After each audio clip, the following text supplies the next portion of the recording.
'n kroon vir elke heilige. Salig is die man wat versoeking verdra, want as hy die toets deurstaan het, sal hy die kroon van die lewe ontvang wat die Here beloof het aan die wat hom liefhet. Jakobus hoofstuk 1 vers 12. Ek het 'n baie groot aantal engele uit die stad heerlike krone sien bring, 'n kroon vir elke heilige met sy naam daarop geskrywe.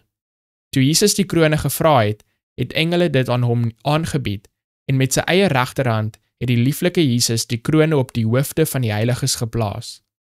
Op dieselfde manier het die engele die harpe gebring, en Jesus het dit ook aan die heiliges aangebied.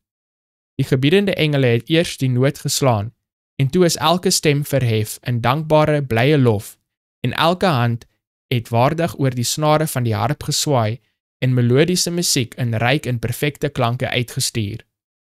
Binne die stad was daar alles om die oog te lustig. Ryk heerlikheid het hulle oral aanskou. Toe het Jesus na sy verloste heiliges gekyk.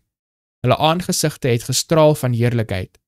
En terwyl hy sy liefdevolle oë op hulle gefestig het hy met sy ryk musikale stem gesê: Ek aanskou die swaar kry van my siel en is tevrede. Hierdie ryk heerlikheid is joune om ewig te geniet. Jou smarte is verby. Daar sal geen meer dood wees nie, geen droefheid of gehuil nie, en daar sal geen pyn meer wees nie. Toe sien ek Jesus se mense na die boom van die lewe lei. Op die boom van die lewe was pragtige vrugte, waarvan die heiliges vrylik kon neem. In die stad was 'n glorieryke troon, waaruit 'n suiwer rivier van die water van die lewe ontspring het, helder soos kristal.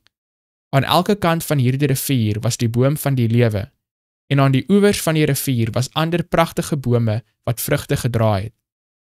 Taal is heeltemal te swak om 'n beskrywing van die hemel te probeer gee.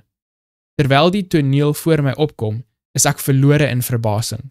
Meegevoer deur die oortreffende pragt en uitstekende heerlikheid, lê ek die pen neer en roep uit: O, watter liefde, watter wonderlike liefde! Die mees verhewe taal slaag nie daarin om die heerlikheid van die hemel of die ongeëwenaarde dieptes van 'n verlosser se liefde te beskryf nie.